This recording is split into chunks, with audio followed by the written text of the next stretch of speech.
menurunkan elektabilitas lawannya. Masyarakat awam jadi tahu kelemahan-kelemahan lawannya, ukuran keberhasilannya, itu trending topic. Karya kita viral kayak gitu kan, klien pun bisa percaya. Shiftnya untuk klien lama yang kita memang sama-sama udah saling kenal. Jadi kita nggak pernah tahu itu klien beneran atau cepu. Konten-konten negatif muncul di Google, terus mereka minta dihilangkan dari Google dari pencariannya.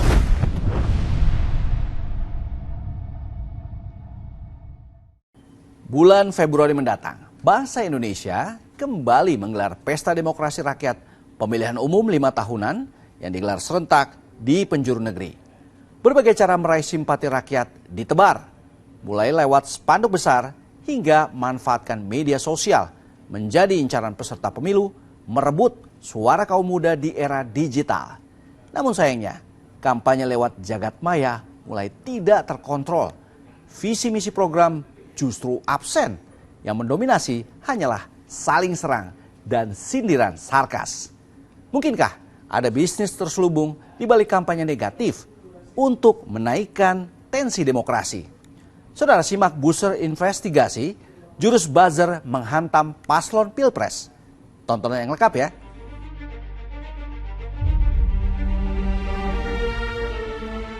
Tinggal menghitung hari, Februari 2024 mendatang akan menjadi momen bersejarah bagi bangsa Indonesia. Gelaran pemilihan umum 5 tahunan serentak digelar di penjuru negeri. Pemilu tahun ini dipanaskan dengan kontestasi pemilihan presiden dan wakil presiden periode 5 tahun mendatang yang menjadi tonggak sejarah kepemimpinan bangsa. Menebar spanduk-spanduk besar di sudut-sudut kota menjadi salah satu cara untuk merebut simpati rakyat.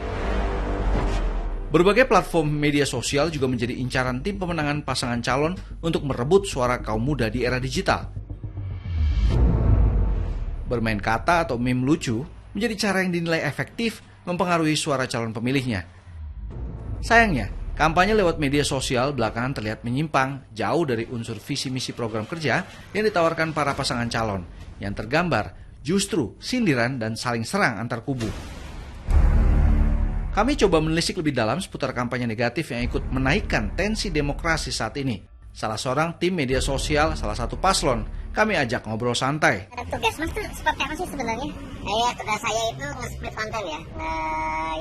Melihat konten-konten yang lagi viral, yang lagi nge-hits, yang lagi ngangkat, nanti akan saya buat atau akan saya buat ulang kayak gitu. Jadi memanfaatkan momen dalam mengusung ya, atau mengunggulkan ataupun menjatuhkan sindiran-sindiran satir tapi lucu yang kekinian, mewakili anak muda kayak gitu. Obrolan simpel nan terarah. Dari sini kami intip bagaimana ia memproduksi konten kampanyenya. Jadi saya biasanya itu lihat berita dulu Mas, lihat berita dulu yang lagi rame apa nih gitu kan ada beberapa platform berita yang dia nunjukin trafficnya yang tinggi yang mana. Waktu dia lagi ini ya debat ya, ini tinggal kita tambahin. Akhirnya yang kita miliki hanya diri kita sendiri. Nah ini kan relate banget sama anak muda sekarang yang lagi galau segala macam. Rupanya kampanye yang penuh muatan sindiran itu tak hanya dituju ke satu paslon saja. Paslon lain yang juga jadi kompetitornya ikut diserempetnya.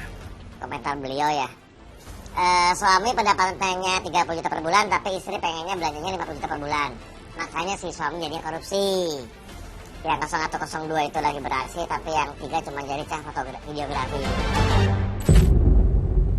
Sudah hal yang wajar jika produksi kata yang syarat sindiran itu dibuatnya.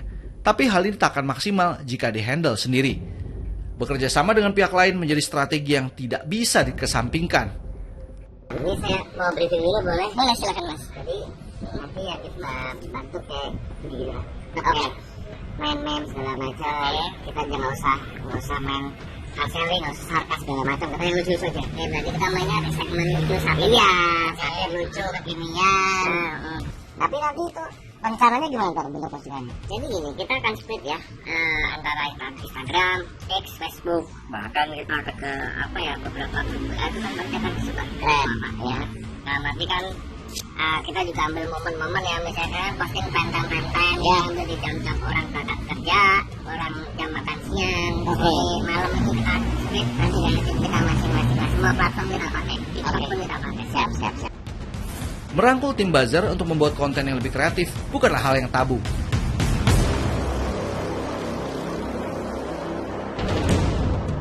Di lain hari, lewat jalur khusus sang pemberi order sebelumnya, kami diberikan lampu hijau untuk mantengin tim buzzer bekerja.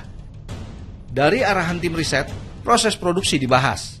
Dari link yang udah tak share itu, update-nya sudah sempat dilihat-lihat mas. Udah, kemarin udah tak pelajari mas. Ini beberapa kayak, contohnya kalau gambar kayak gini. Oke, ya, yang seru ini. Nah, semua kena kita. Oke, kita ngomong kepesanan kemarin, itu kata-katanya kita ngomong yang tidak hard selling ya, lebih ke satir dan lucu. Pakem untuk konten mulai terarah, saatnya produksi kata-kata. Sebagai referensi awal, sang konten kreator mulai mencari isu kekinian yang bisa diolahnya. Aku mencoba merespon yang terakhir kemarin ada debat cawapres mas. Itu kan ada ketika debat yang sangat seru Mas Gibran sama Cak Imin. Ini gimana? Waduh, terlalu apa ya, frontal banget sih. Mendingan, bentar masakan. Coba bikin aja misalnya lagi goreng tumis apa, Imin. Oh, kan ada Cak Kangkung, Cak apa? Cak Imin. Kan lebih enak ya. Siap. Goreng tumis Cak Imin. Tumis. Itu spesifik juga kena ke personnya. Halus juga. Yang namanya masakan ya. Ya, nama masakan kan itu ya. Ini, oke. Sang konten kreator dituntut kreatif, memunculkan ide-ide nakalnya. Namun bentuk kreativitasnya tak melulu soal meme saja. Audiovisual juga tak boleh absen. Mengikuti dinasial. Kita juga ada video mas. Nih seperti ini yang baru mau saya garap ini. Gus Muhaimin ini adalah ketua umum dari partai PKB. Saya yakin sekali Gus Muhaimin paham sekali untuk masalah ini. Bagaimana langkah Gus Muhaimin untuk menaikkan peringkat Indonesia di SGIE. Terima kasih. SGIE. Coba pakai istilah yang tren nih di Gen Z ya. Dikira cupu ternyata sebut. Ini ya. Ya, kan mengena tuh. Mengena banget. Indonesia buat satu story WhatsApp cukup ya. Satu story WhatsApp, Instagram stories, postingan pas. Bapak Muhaimin untuk menjawab, waktu Anda menjawab 2 menit, kami persilakan. Terus terang SGIE saya nggak paham. SGIE itu apa? Tenang. Konten kreator memang menjadi ujung tombak untuk menebar kampanye negatif lewat jejaring sosial. Menguasai isu yang viral menjadi kunci keeksistensiannya, termasuk sindiran ke paslon lain. Ini untuk paslon 3 kalau aku pakai video lama gimana? Video yang mana ya? Yang ini nih. Jangan dikandang. Pengemalan aja roastingnya kurang keras. Oh, yang dia di roastingan Kiki Saputri di cut itu ya? Ya, ini kan agak lama, tapi kan masih bisa kita olah lagi kan? Bisa, kan dia udah capres tuh. Kita potong, oke. Ini, terus kita tambahin ini ya. Kita coba dari sini ya. Oke. Itu ada relevan nggak? Jangan dikandang. Pengemalan aja roastingnya kurang keras kok.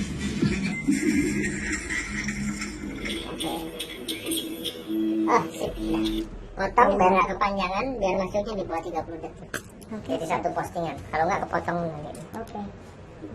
Hanya hitungan menit, konten syarat sindiran tercipta. Ketika kita lihat karya kita di sosial media ya sekarang ya, itu nggak cuma satu postingan, ternyata ada orang lain yang ikut posting, walaupun mereka tidak tahu yang bikin pertama kali siapa, tapi ada kepuasan batin mas, ternyata karya kita dihargai di umum di sosial media lah, seperti itu sih mas, viral kayak gitu kan, jadi bilang itu bisa jadi portofolio kita juga tuh mas, klien pun bisa percaya. Dan apa ya, jelas job pasti akan datang. Mengambil sikap profesional, kerja mereka tak melulu pro terhadap si pemberi job. Berdiri di 3 kaki sekaligus alias tidak memihak salah satu paslon menjadi prinsip bagi kalangan buzzer ini. Untuk produksi khusus yang di order atau bagaimana mas? Jaga juga sih mas, sebenarnya kan siapa yang masuk duluan ya kita terima, tapi yang ada masuk berikutnya tetap kita terima.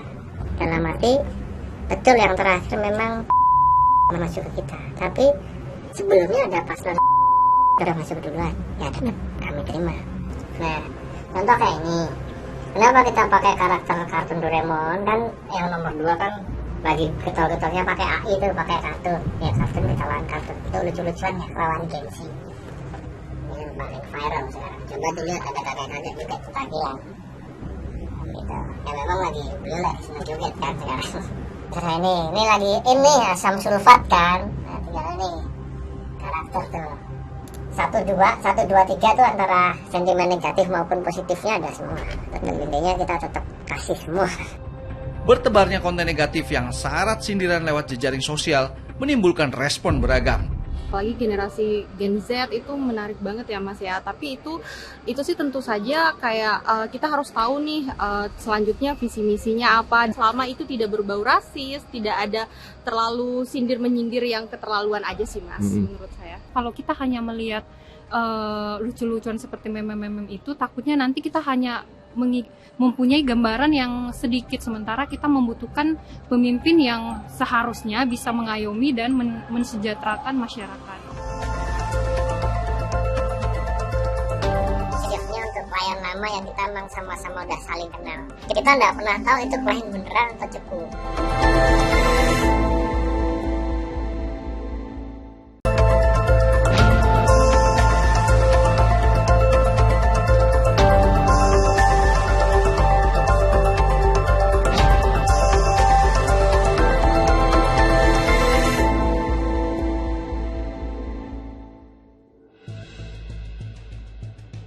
Konten negatif selesai diproduksi.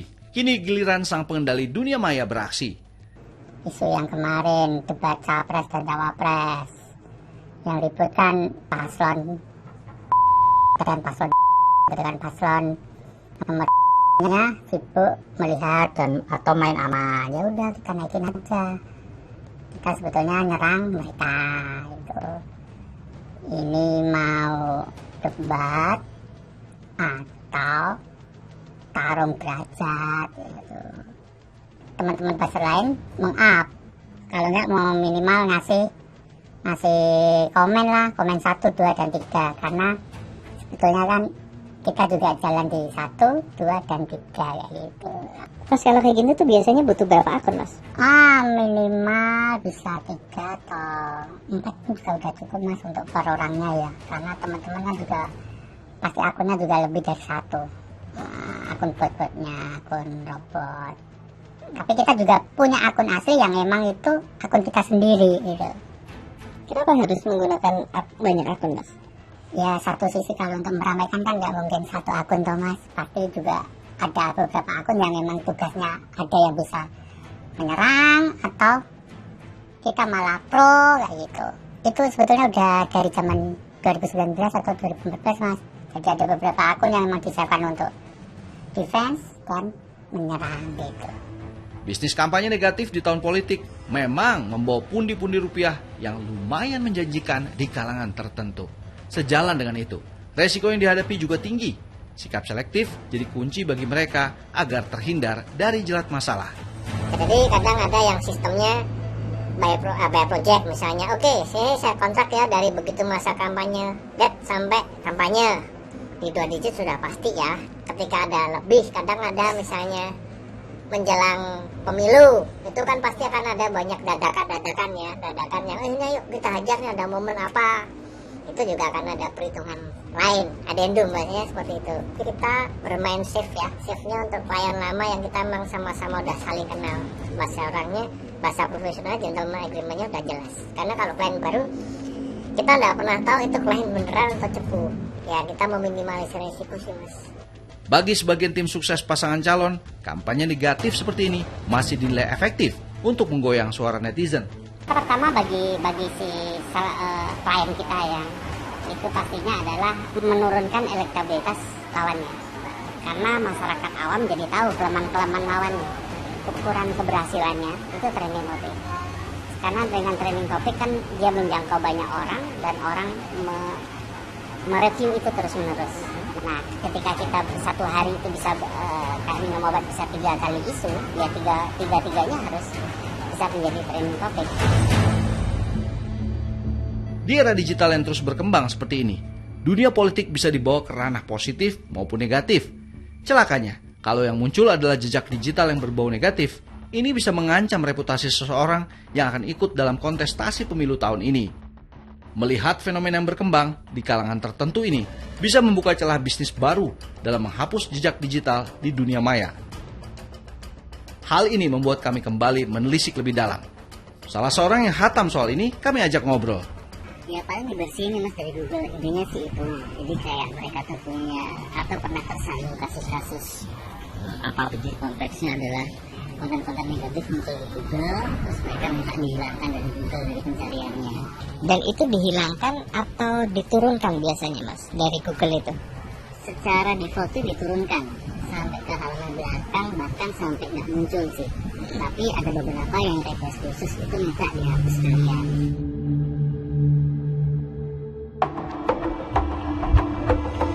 Esok harinya kami diajak nyambangi klien yang infonya berkaitan dengan hapus-menghapus jejak digital. Mau nyalek ini, cuma di sisi lain ada keluarga saya, salah satu keluarga saya, kebetulan pakcik saya sendiri, itu diduga punya kasus yang diduga korupsi. Ini kasusnya Pak Denny kapan ya mas ya? Kejadiannya? Kurang lebih awal tahun 2003 sih mas. Oh ya benar sih, ini artikelnya juga awal-awal masih muncul ya. Iya. Kira-kira itu budgetnya berapa ya mas? Saya itu start dari 50 juta, tapi per bulan, ya minimal 3 bulan. Itu standarnya seperti itu. Tapi ada beberapa juga yang biasanya request minta agak cepat, tapi itu tetap kita lihat kita bisa hapus langsung dari sumbernya apa enggak. Agreement disepakati, kini saatnya proses bersih-bersih. Kebetulan targetnya itu cuma satu halaman satu aja. Terus kemudian di halaman satu cuma ada sekitar 3 artikel negatif, gitu kayak misalnya yang di sini. Terus ada juga di sini. Itu kebetulan dari 3 media ini saya sudah punya jalur belakang untuk menghapusnya, gitu. Jadi sebenarnya jauh lebih gampang sih. Kalau di sini seperti contohnya yang ada, nah di kalimat ini itu sebenarnya kita hapus.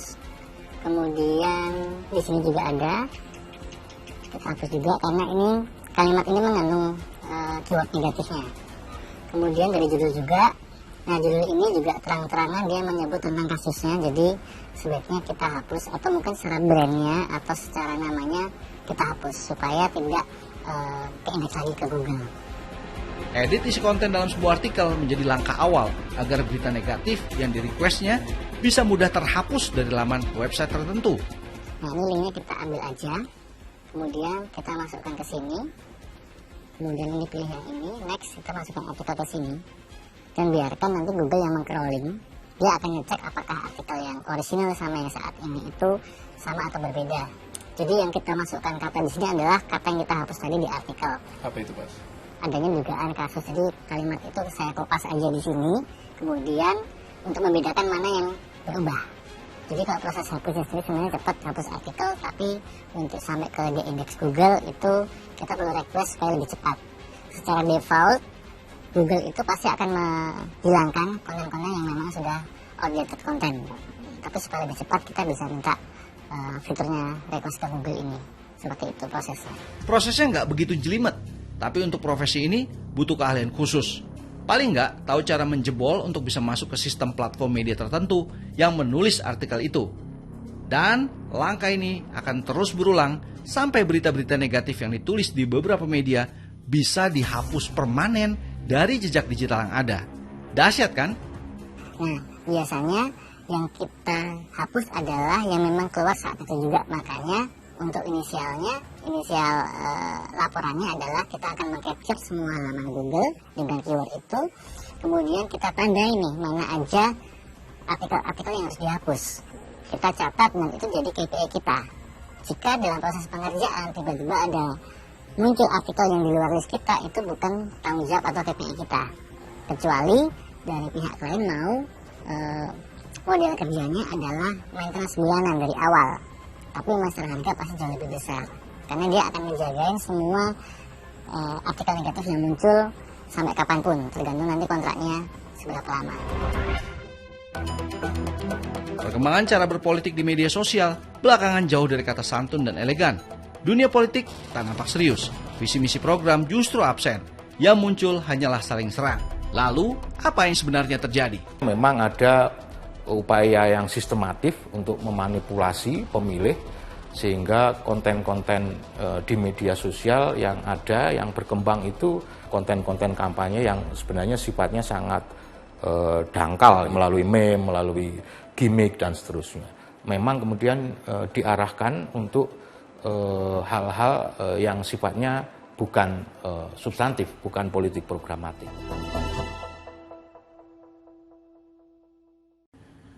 Media sosial seharusnya menjadi tempat untuk pembelajaran berpolitik yang lebih dewasa bagi banyak pihak. Toh masyarakat sekarang sudah jauh lebih cerdas dan menganggap itu hanyalah lelucon belaka. Karena para pemilih pastinya akan mempertimbangkan logika berpikir ketimbang hal-hal yang sifatnya gak jelas. Oke saudara, booster investigasi kami cukupkan sampai di sini. Saya Joy Astro. Thanks for watching. I'll see you around.